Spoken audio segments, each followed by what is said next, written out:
Hello everyone, welcome to my YouTube channel accountancy by Akash Kaushik. आज की video के अंदर हम लोग कवर करेंगे टीएस ग्रेवाल सर की बुक से chapter number 4 admission of a partner के बुक के क्वेश्चन नंबर 41 तक हमने कवर कर लिया है। आज की वीडियो के अंदर हम स्टार्ट करेंगे क्वेश्चन नंबर 42 से। तो यहाँ दिया गया है कि ये जो टॉपिक है इसके अंदर कवर जो होंगे हमारे क्वेश्चन होंगे, उसका टॉपिक है revaluation of assets and reassessment of liabilities. जब बिजनेस के अंदर एक पार्टनर आता है, जब एक पार्टनर का एडमिशन होता है, तो हम अपने बिजनेस के एसेट्स को, यानी कि जो हमारे पुराने पार्टनर हैं, जो भी पार्टनर्स हैं, वो अपने बिजनेस के एसेट्स को रीवैल्यू करते हैं, जो भी उनकी वैल्यू पहले थी, और उनको दोबारा से रीवैल्यू किया जाएगा, चेक किया जाएगा, और लायबिलिटीज़ को भी दोबारा से रीअसेस किया जाता है। ठीक है। क्वेश्चन नंबर 42 में हमें दिया गया है कि अरुण और विजय पार्टनर्स हैं एक फर्म में। उनका प्रॉफिट और लॉस, यानी कि उनका जो प्रॉफिट शेयरिंग रेशियो है वो 3:2 दिया गया है। बैलेंस शीट में एक्सट्रैक्ट का मतलब होता है स्पेसिफिक इन्फॉर्मेशन है। बैलेंस शीट में हमें एक मशीनरी की इन्फॉर्मेशन दे रखी है 2 लाख रुपए, 2 लाख रुपीज।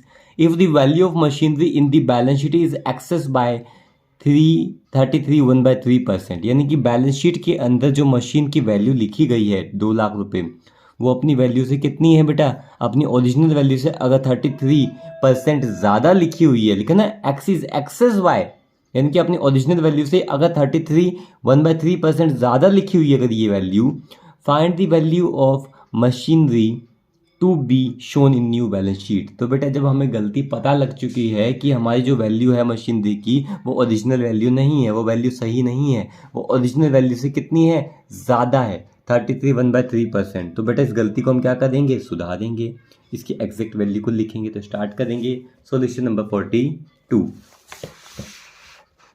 ठीक है, तो सॉल्यूशन नंबर 42 आप यहाँ स्टार्ट करेंगे।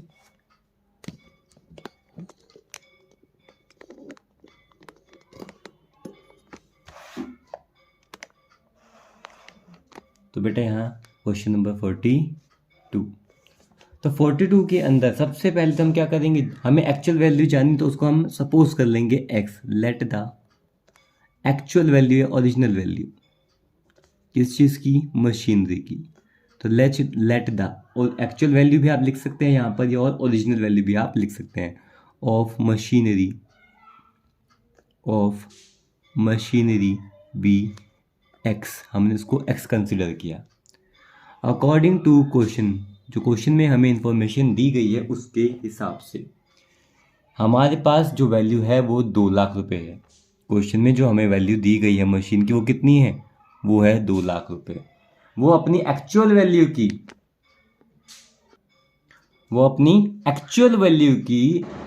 33 ज़्यादा है। तो अगर मैं मान लेता हूँ कि इसकी एक्चुअल वैल्यू है x और इसी का 1/3%, यानी कि बेटा एक्चुअल वैल्यू हमने क्या मानी, x, और इसका ही मैं इसी के 1/3% ऑफ एक्चुअल वैल्यू का ही अगर मैं करता हूँ तो बेटा ये आ जाएगा 1/3। वो कितना आ जाएगा, 1/3। मैं आपको करके भी दिखा दूंगा रफ में। ठीक है, तो यहाँ लिखेंगे मेरे बच्चे x प्लस 33 1/3 ऑफ x क्या होता है। तो पहले मैं आपको यहाँ सिंप्लीफाई कर देता हूँ ताकि आपको पता रहे कि हुआ क्या है।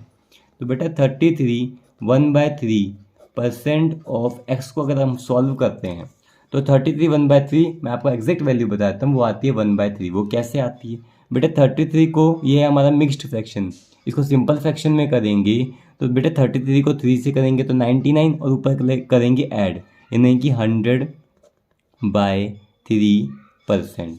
किस चीज़ का मेरे बच्चे, x का। फिर परसेंट हटाएंगे, नीचे क्या आ जाएगा 100, तो 100/3, ये तो था, परसेंट हटाएंगे तो बेटा नीचे क्या आ गया 100 ऑफ x। फिर बच्चे उसके बाद अगर हम इस डिनोमिनेटर को, जो नीचे, इसको ऊपर ले जाएंगे तो क्या हो जाएगी, साइड चेंज। इसके नीचे कुछ नहीं है तो इसके नीचे क्या मान लेते हैं हम, 1। फिर बेटा हमने क्या किया, लिखा 100/3 इसको। फिर ये बेटा नीचे डिनोमिनेटर ऊपर चला गया, ठीक है, ये रेसिप्रोकल हो गया, तो ये न्यूमरेटर था, अब ये क्या बन जाएगा, ये जो 100 यहाँ इस दोनों के साथ न्यूमरेटर था, ये क्या बन गया, डिनोमिनेटर। और ये बेटा ये न्यूमरेटर, ये डिनोमिनेटर था, ये क्या बन गया, न्यूमरेटर। इससे ये कैंसिल, ऑफ x, और बेटा ये कितना आ गया 1/3x। क्लियर है। तो बेसिकली अगर आपको कहीं पर भी मिलता है 33 1/3 तो वो क्या होता है मेरे बच्चे, 33 1/3% जो होता है वो होता है 1/3। ठीक है, तो हम यहाँ लिख देंगे कितना है 1/3, वो भी किसका, x का। यहाँ कितना आ जाएगा 2 लाख। ठीक है, उसके बाद लेंगे हम एलसीएम, इनका एलसीएम लेंगे। 3 इसका कुछ नहीं है तो बेटा यहाँ पे 1 को 3 से करेंगे 3, तो बेटा 3x प्लस x इज इक्वल्स टू में आ जाएगा 2 लाख रुपीज़। इसको सॉल्व करेंगे, ये आ गया 4x 3, ये आ गया बेटा 2 लाख। अब 4 1 जा, ये उधर जाएगा तो डिवाइड में 4 1 टाइम्स, एंड ये कितना आ गया 50, एंड देन x बेटा 3 को यहाँ से मल्टीप्लाई करेंगे तो यहाँ x की वैल्यू आ जाएगी 1,50,000, मीन्स 1,50,000 मशीनरी की एक्चुअल वैल्यू थी, और इसका हमने क्या किया था 1/3% एक्स्ट्रा लिखा था। तो मैं आपको यहाँ पे करके भी दिखा देता हूँ कि अगर मेरी मशीनरी की वैल्यू ओरिजिनल वैल्यू 1,50,000 थी और इसमें मैं ऐड कर देता हूँ इस क्वेश्चन के हिसाब से, मेरी एक्स की वैल्यू क्या आई है मेरे बच्चे 1,50,000, इसमें इसी चीज़ का एक्स का यानी कि 150 का ही मैं 1/3 ऐड करता हूँ तो क्या 2 लाख आएगा या नहीं आएगा। आप वेरीफाई भी कर सकते हैं अपने आंसर को। तो बेटा 1/3 किसका 1,50,000 का, क्या ये 2 लाख आएगा या नहीं आएगा। ये कितना आ गया मेरे बच्चों 50,000, तो 1 लाख प्लस 50,000 कितना आ गया 2 लाख। ये हमारा आंसर वेरीफाई भी हो गया, जो हमारी एक्स की वैल्यू है वो सही है। ठीक है, अब करेंगे हम क्वेश्चन नंबर 43। क्वेश्चन नंबर 43 समझेंगे एक बार अच्छे से।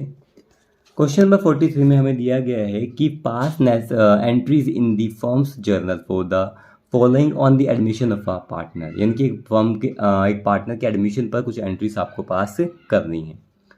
Machinery be reduced by, machinery की वैल्यू कम हो गई है 16,000 से, बिल्डिंग एप्रिशिएट हुई है बाय 40,000। अब मैं बेटा आपको कुछ बेसिक चीज़ बताना चाहूँगा जिससे आप डायरेक्ट क्वेश्चन आप कर पाएंगे। ठीक है, तो यहाँ देखिए बेसिक चीज़ें। बेटा बेसिक चीज़ों में क्या होता है कि जब भी हम रीवैल्यूएशन करते हैं तो रीवैल्यू करते वक्त या तो मुझे प्रॉफिट होगा तो या ही मुझे लॉस। ठीक है, रीवैल्यूएशन चाहे वो एसेट का हो और चाहे लायबिलिटीज़ का, तो रीवैल्यूएशन करेंगे तो प्रॉफिट होगा या लॉस। तो हमें पता है अगर मैं अकाउंट बना रहा हूँ तो डेबिट साइड में प्रॉफिट होगा, तो यहाँ पे प्रॉफिट को बेटा यहाँ मैं क्रेडिट साइड में लिखूंगा और लॉस को मैं डेबिट साइड में लिखूंगा। ठीक है, ये था हमारा किसका, अगर मैं रीवैल्यूएशन अकाउंट बनाता हूँ। पर बेटा अगर मुझे रीवैल्यू करने की एंट्री पास करनी है तो क्या होगा, तो बेटा रीवैल्यूएशन करते वक्त रीवैल्यूएशन अकाउंट की जो भी चीज़ें हो बेटा वो अपोजिट हो जाएंगी, क्योंकि हम अकाउंट से एंट्री की तरफ जाते हैं तो साइड चेंज हो जाती है, एंट्री से अकाउंट की तरफ साइड चेंज। जैसे कि अगर मुझे रीवैल्यूएशन करते वक्त एसेट और लायबिलिटीज़ का क्या हो गया बेटा प्रॉफिट बेटा कहाँ दिखाएंगे हम क्रेडिट साइड में, प्रॉफिट कहाँ दिखाएंगे हम क्रेडिट साइड में, तो प्रॉफिट को यहाँ लिखते हैं हम। बट अगर इसी की मुझे एंट्री करनी पड़ जाए तो बेटा मैं उसको क्रेडिट में नहीं दिखाऊंगा, एंट्री में उसको मैं क्रेडिट से कहाँ ले जाऊंगा, अकाउंट से अगर जर्नल एंट्री की तरफ जाते हैं तो क्रेडिट से उसको मैं कहाँ दिखाऊंगा, डेबिट की तरफ। मैं एक एग्जाम्पल से आपको समझाता हूँ, जैसे कि आप यहाँ देखेंगे बेटा मशीन की वैल्यू क्या थी, रिड्यूस हो गई बाय। अब ये बाय और टू का मतलब समझिए मेरे बच्चों, ये इंपॉर्टेंट चीज़ है। आप ये लिख ले टू, अप टू और एट, ये शब्द अगर आपको अमाउंट से पहले लिखे मिलेगी, to 40,000, to 60,000, up to 40,000, up to 60,000, at 60, 40, ऐसा अगर आपको बेटा ये टू ये शब्द अगर आपको अमाउंट से पहले मिलते हैं तो आप क्या लेंगे डिफरेंस। अगर ये शब्द आपको अमाउंट से पहले मिलते हैं तो आप क्या लेंगे डिफरेंस। और दूसरा शब्द बाय, मोर या लेस, अगर अमाउंट से पहले आपको लिखा मिलता है बाय 20,000, 30,000, बाय 20,000, 30,000 या फिर मोर 20, 30, यानी कि अमाउंट से पहले बाय, मोर, लेस अगर आपको लिखे मिलते हैं तो आप सेम वैल्यू को कंसिडर करते हैं, यानी कि जो बाय के बाद वैल्यू दी गई है। तो टू अप टू एट में आप डिफरेंस लेंगे, जो पहले वैल्यू थी और जो आपके साथ वैल्यू दी गई है उसको, उनका बाय मोर लेस में जो वैल्यू दी गई है सेम वैल्यू को ही कंसिडर किया जाएगा। इनको लिख लीजिए, अब मैं क्वेश्चन आपको करके दिखाता हूँ। तो मशीन की वैल्यू बेटा रिड्यूस हो गई है 16,000 रुपये से। ठीक है, किसी भी तरह का नुकसान होगा, तो बेटा आप देखेंगे किसी भी तरह का नुकसान होगा तो उसको बेटा हम कहाँ लिखते हैं, रिवैल्यूएशन अकाउंट के डेबिट साइड में। 2, किसके ऊपर नुकसान हुआ है बेटा, मशीनरी के ऊपर नुकसान हुआ है, 2 मशीनरी अकाउंट। और नुकसान के लिए बेटा ध्यान दें क्या लिखा हुआ है, बाय में क्या लेते हैं, सेम वैल्यू मतलब 16,000 रुपये। तो बेटा कितनी वैल्यू का नुकसान हुआ, 16,000 का। अगर मुझे इसकी एंट्री करनी है, नुकसान हो गया तो बेटा एंट्री करनी है तो मैं डेबिट से कहाँ दिखाऊंगा, क्रेडिट में। और डेबिट में क्या लिखूंगा, revaluation account debit to machinery account 16,000। ठीक है, तो हमारी पहली एंट्री हमें समझ में आ गई होगी। डेट हमारे पास है नहीं तो बेटा यहाँ लिख देंगे 1। तो क्या लिखेंगे, रिवैल्यूएशन अकाउंट डेबिट, डी मतलब डेबिट टू, हमें ये जो नुकसान हुआ है किसके ऊपर हुआ बेटा, मशीनरी पर, to machinery account, being the value of machinery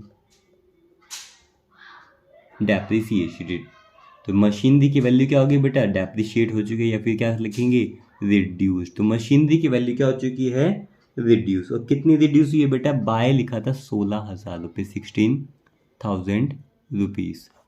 ठीक है, एक सिंपल चीज़ बताता हूँ, किसी भी तरह का रिवैल्यूएशन करते वक्त आपको नुकसान होगा तो उसको आप क्रेडिट साइड में लिखेंगे, और किसी भी तरह का आपको प्रॉफिट होगा तो उसको आप डेबिट साइड में लिखेंगे।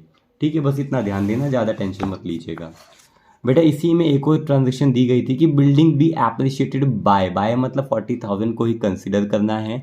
बिल्डिंग की वैल्यू एप्रिशिएट हुई है, बढ़ी है, तो प्रॉफिट हुआ है, प्रॉफिट को डेबिट में, प्रॉफिट को कहाँ लिखेंगे, डेबिट में। तो बेटा इसी के अंदर ये इसका ए पार्ट मान लेंगे और यहाँ इसका बी पार्ट। तो वैल्यू बढ़ी है, यहाँ लॉस हुआ था तो हमने क्रेडिट में लिखा, प्रॉफिट हुआ तो कहाँ लिखेंगे, डेबिट में। तो क्या लिखेंगे, किसके ऊपर प्रॉफिट हुआ है, बिल्डिंग के ऊपर, लिखेंगे बिल्डिंग अकाउंट डेबिट टू।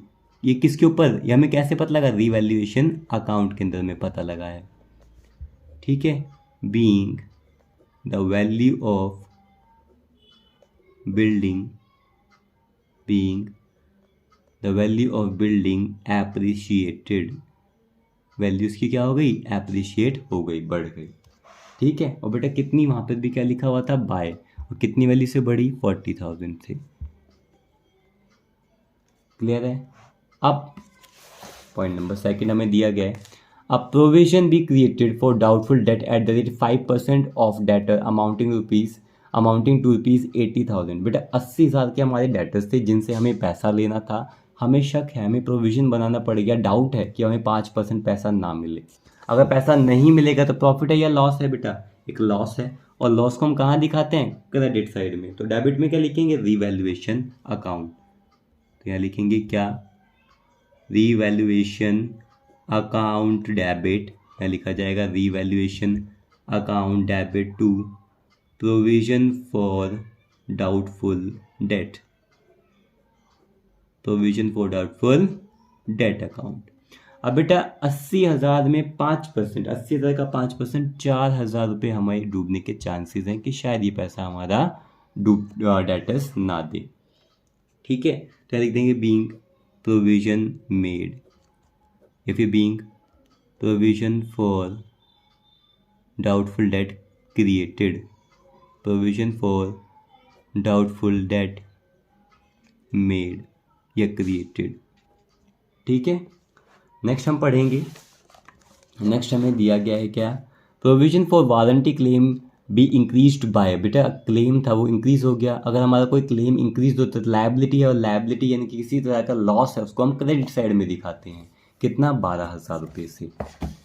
ठीक है, तो उसको यहाँ शो करेंगे,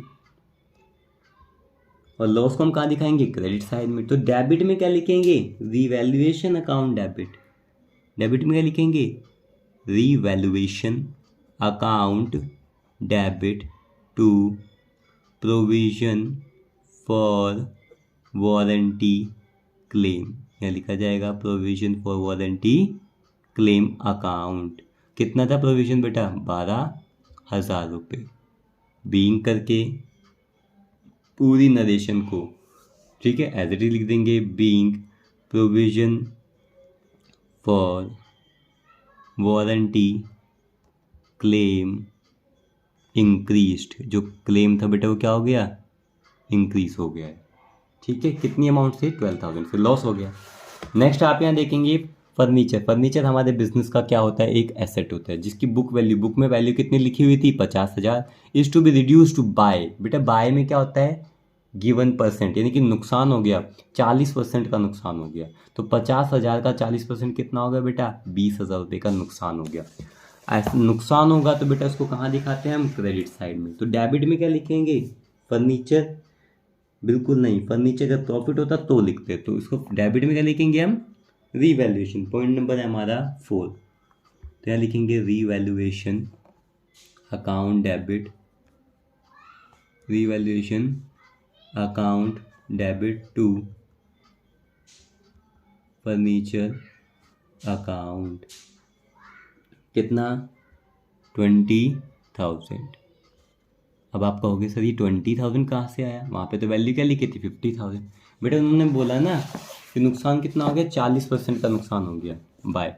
तो बेटा 50,000 का मेरा फर्नीचर था, इसका अगर मैं निकालता हूँ मेरा 40%, जो नुकसान हुआ है 40% हो गया, तो बेटा कितना आ गया, 20,000 रुपये का नुकसान हो गया। ये बात क्लियर है। फिर आगे सेम क्वेश्चन है बट थोड़ी सी लैंग्वेज में चेंज है कि फर्नीचर जो 50 का था रिड्यूस्ड टू, उसकी वैल्यू बेटा 2 मतलब 2 अप टू एटमी का लेता है डिफरेंस, उसकी वैल्यू 20% रह गई। अब ध्यान दें बेटा, यहाँ ध्यान देंगे आप, उसकी वैल्यू सिर्फ 20% रह गई। 50,000 का सामान 40% से अगर मैं उसका 40% निकालता हूँ तो वो कितना रह गया, 20। तो बेटा 50 का सामान अगर सिर्फ 20,000 रुपये का रह गया तो अब क्या लेते हैं, डिफरेंस। तो बेटा कितना नुकसान हो गया, 30,000 का नुकसान हो गया। तो उस एसेट को हम कहाँ दिखाएंगे, उस चीज़ को हम कहाँ दिखाएंगे। नेक्स्ट पॉइंट है पॉइंट नंबर 5, नुकसान को तो बेटा कहाँ दिखाएंगे, क्रेडिट में ही, एंट्री में। तो यह लिखेंगे रीवैल्यूएशन अकाउंट डेबिट टू, किसके ऊपर नुकसान हुआ है, फर्नीचर पे। कितना नुकसान हुआ है, 50 से अगर वो 20 हो गया कोई फर्नीचर तो उसकी वैल्यू कितनी कम हो गई, 30,000। उसकी वैल्यू कितनी कम हो गई, 30,000। बीइंग करके लिख देंगे वैल्यू ऑफ फर्नीचर डेप्रिशिएटेड या रिड्यूस्ड, फिर value of furniture reduced. Same चीज़ यहाँ पर लिखेंगे being the value of furniture reduced, furniture की वैल्यू क्या हो गई, रिड्यूस हो गई।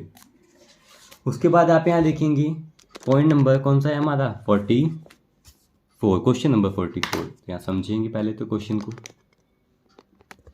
तो यहाँ दिया गया है कि आपको जर्नल एंट्री पास करनी है। फर्स्ट नंबर पे अनरिकॉर्डेड इन्वेस्टमेंट 20,000 को अकाउंट करना है। पहले यानी कि ये रिकॉर्ड नहीं थी, अब रिकॉर्ड करनी पड़ेगी। तो एक एसेट आ गया, तो फायदा हो गया। प्रॉफिट को हम कहाँ दिखाते हैं, डेबिट में।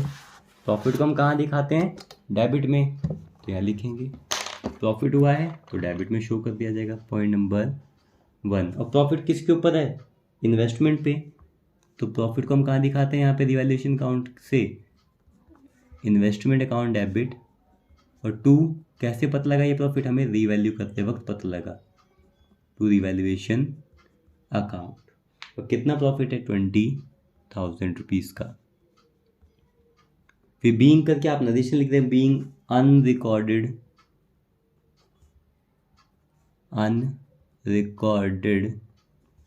Investment are to be accounted, या फिर आर टू बी आप क्या लिख सकते हो, अकाउंटेड भी लिख सकते हो या फिर रिकॉर्डेड भी आप लिख सकते हैं। ठीक है।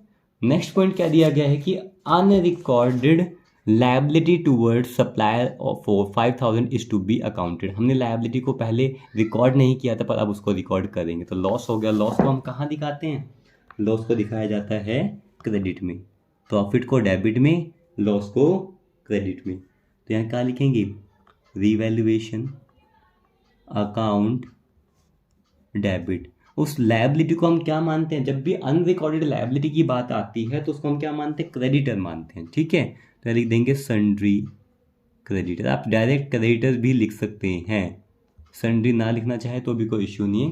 क्रेडिटर्स अकाउंट कितना, 5,000, 5,000 भी आप यहाँ लिखेंगे। Being unrecorded liabilities are to be accounted, liabilities are to be accounted या recorded। और लास्ट ट्रांजेक्शन हम देखेंगे क्या दिया गया है हमें। इसमें हमें दिया गया है an item of rupees 1,600 included in sundry creditors is not likely to be claimed and hence should be returned back। यानी बेटा क्रेडिटर्स में से 6,000 रुपये 1,600 रुपये सॉरी 1,600 रुपये मांगे नहीं तो हम देंगे भी नहीं, तो ये भी प्रॉफिट है। प्रॉफिट को कहाँ लिखते हैं हम, हमारे डेबिट में। तो बेटा क्रेडिटर ने पैसे मांगे नहीं तो डेबिट में लिखेंगे sundry creditors account debit to. कैसे पता लगा ये प्रॉफिट हुआ है, रीवैल्यू करते वक्त टू रीवैल्यूएशन अकाउंट लिखेंगे। बीइंग करके हम बेटा नरेशन लिख देंगे क्या, creditors should be return back. और कितना प्रॉफिट हो गया बेटा, ये प्रॉफिट हो गया है हमारा 1,600 रुपीज़ का। ये हो गया हमारा क्वेश्चन नंबर 44। आप करेंगे क्वेश्चन नंबर 45। क्वेश्चन नंबर 45 ध्यान से समझेंगे। यहाँ दिया गया है कि एक्स और वाई क्या हैं, पार्टनर्स एक फर्म में। उनका प्रॉफिट शेयरिंग रेशियो है 3:2। उन्होंने एडमिट किसको किया, जेड को। फिर आगे दिया गया है उनका प्रॉफिट शेयरिंग रेशियो क्या होगा जेड को एडमिट करने के बाद, XYZ का 3:1। At the time of admission of Z, जब उसको एडमिट किया जा रहा था तब debtor and provision for doubtful date existed 50,000 और 5,000। यानी कि डेटर कितने थे, कितनी वैल्यू के थे, 50,000 के। और कंपनी ने पहले से यानी कि एक्स और वाई ने पहले से प्रोविजन बना रखा था कि शायद हमें 5,000 रुपये इसके ऊपर ना मिले। ऑल डेटर्स आर गुड, सारे डेटर्स अच्छे निकले, उसकी एंट्री करनी है। तो स्टार्ट करेंगे बेटा। सारे डेटर्स अच्छे निकले तो हमें क्या हो गया, प्रॉफिट। और प्रॉफिट को हम कहाँ लिखते हैं, डेबिट में लिखते हैं। इसको कहाँ लिखते हैं हम, डेबिट में। ठीक है, एक मिनट, यहाँ आपको अब अच्छे से विजिबल होगा। तो प्रॉफिट को हम कहाँ लिखते हैं, डेबिट में लिखते हैं। तो यहाँ पे फर्स्ट नंबर पे एंट्री करेंगे किसका, प्रोविजन की। तो लिखेंगे प्रोविजन फॉर डाउटफुल, ठीक है, provision for doubtful debts account debit, provision for doubtful debt account debit. और पता कैसे लगा हमें, रीवैल्यू करते वक्त, तो इनकी रीवैल्यूएशन अकाउंट से। तो provision for doubtful debt account debit to revaluation account. Being all debtors are good, being all debtors are good.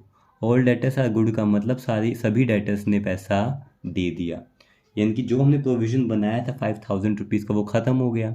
तो हमें फ़ायदा भी कितना हो गया, 5,000 रुपये का।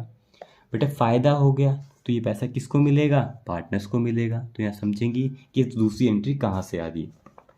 बेटा रीवैल्यू करते वक्त अगर मैं देखता हूँ कि रीवैल्यू करते वक्त मुझे फ़ायदा हुआ तो मैं उसको कहाँ लिखूँगा, बाय करके। एक मिनट, मैं रीवैल्यूएशन अकाउंट अलग से बनाया था, आपको कन्फ्यूजन ना हो। रीवैल्यूएशन अकाउंट थोड़ा शॉर्ट में कर रहा हूँ, जल्दी कर रहा हूँ। बेटा क्रेडिट साइड में जो भी प्रॉफिट होता है आप उसको यहाँ लिखते हैं और डेबिट साइड में जो भी लॉस होता है। तो प्रोविजन आपका बेटा ख़त्म हो गया, जो आपको लग रहा था कि पैसे नहीं मिलेंगे वो सारे पैसे मिल गए। तो प्रोविजन फॉर डाउटफुल डेट 5,000 रुपये। तो फ़ायदा हुआ, इसके अंदर और कुछ दे नहीं रखा। तो बेटा 5,000 रुपये का फ़ायदा हुआ, वो पैसा किसको मिलेगा, ओल्ड पार्टनर्स को, ओल्ड रेशो में। तो 2 प्रॉफिट शेयर, फ़ायदा हुआ तो प्रॉफिट शेयर किया जाएगा। ओल्ड पार्टनर ओल्ड रेशियो में, ओल्ड पार्टनर कौन है क्वेश्चन में, एक्स और वाई। उनका प्रॉफिट शेयरिंग रेशियो क्या है, उनका है 3:2। तो बेटा 3,000 रुपये का फ़ायदा किसको होगा, एक्स को, और 2,000 का फ़ायदा होगा वाई को। तो जब हमने एंट्री की थी तो बेटा क्रेडिट से एंट्री करते वक्त अकाउंट में है, ये जो चीज़ है वो प्रोविजन जो है वो अकाउंट में एंट्री करेंगे। तो हमने एंट्री क्या करी, provision for doubtful debt account debit to revaluation account. इसको बेटा हमने क्रेडिट से कहाँ लिख दिया, डेबिट में, और इसको हमने कहाँ लिख दिया, क्रेडिट में। अब एक्स और वाई हमारे कहाँ लिखे हैं, डेबिट में। एंट्री करते हुए कहाँ जाएंगे, डेबिट में। ये बेटा डेबिट से कहाँ जाएंगे, एक्स और वाई, क्रेडिट में। तो डेबिट में किसको लिखेंगे, revaluation account debit to X to Y.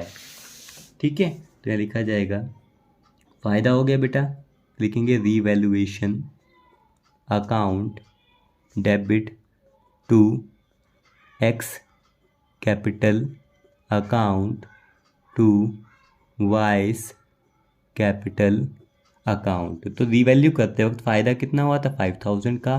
किस रेशो में? ओल्ड पार्टनर और ओल्ड रेशो, ओल्ड पार्टनर और ओल्ड रेशो। तो बेटा ओल्ड पार्टनर कौन है? एक्स और वाई। ओल्ड रेशो क्या है? 3:2। तो इसको करेंगे तो बेटा 3000 और कितना आ जाएगा हमारा 2000 being profit on revaluation shared. ठीक है। तो बेटा इस वीडियो से रिलेटेड कोई भी डाउट हो किसी भी क्वेश्चन में तो आप कमेंट सेक्शन में कमेंट करके मुझसे पूछ सकते हैं। Thank you.